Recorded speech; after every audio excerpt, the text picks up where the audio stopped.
السلام علیکم ورحمۃ اللہ جی، میں ایک مثال سے اپنی بات شروع کرنا چاہ رہا ہوں۔ جب رسول اللہ معراج سے واپس آئے تو حضرت عائشہ اپنے گھر والد کے پاس جاتی ہیں، حضرت ابو بکر کے پاس، تو بڑی خوش ہوتی ہیں، تو پوچھتے ہیں کہ کیا خبر لے کے آئے ہیں ہمارے رسول اللہ، کوئی اچھی خبر بتاؤ۔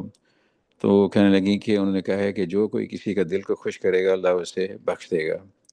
تو رونا شروع کر دیتے ہیں ابو بکر، تو کہتے ہیں آپ رو کیوں رہے ہیں؟ تو کہتے ہیں اگر کسی نے کسی کا دل دکھایا تو اس کا کیا حال ہوگا۔ تو ہر چیز کا ایک پازیٹیو اور نیگیٹو پہلو ہے، اور اسی طرح سے رمضان کا بھی ہے کہ جس طرح سے نیکیاں کی تعداد اللہ تعالیٰ بڑھا دیتا ہے، اسی طرح سے گناہوں کی بھی ملٹیپلیکیشن ہو جاتی ہے۔ ایسا ہی ہے، تو بالکل تقویٰ ایسا۔ کا یہی ہے کہ ہمیں اس جتنے بھی ہم چھوٹے موٹے گناہ کرتے ہیں ان سے ہم اپنے آپ کو بچا کے رکھیں۔ پھر قرآن جو ہے اس کے آپ کو پتہ ہے کہ 5 حقوق ہیں۔ ایک تو اس کو صحیح طرح سے پڑھیں اور اس کو سمجھیں، پھر اس پر عمل کریں، اور اس کے بعد یہ ہے کہ اس کو لوگوں تک پہنچائیں۔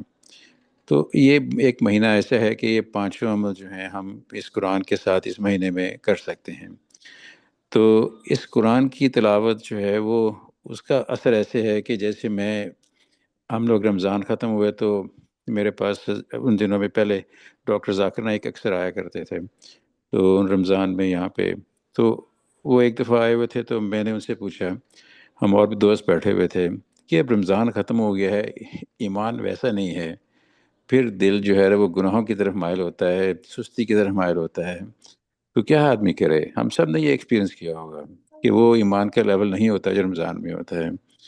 تو کہنے لگے قرآن کو جاری رکھیں، قرآن کو پڑھتے رہیں، یہی ایک واحد ذریعہ ہے، یہ ایک واحد ٹول ہے کہ جو آپ کو اس ایمان کے لیول کے قریب رکھ سکتا ہے اور گناہوں سے دور رکھ سکتا ہے۔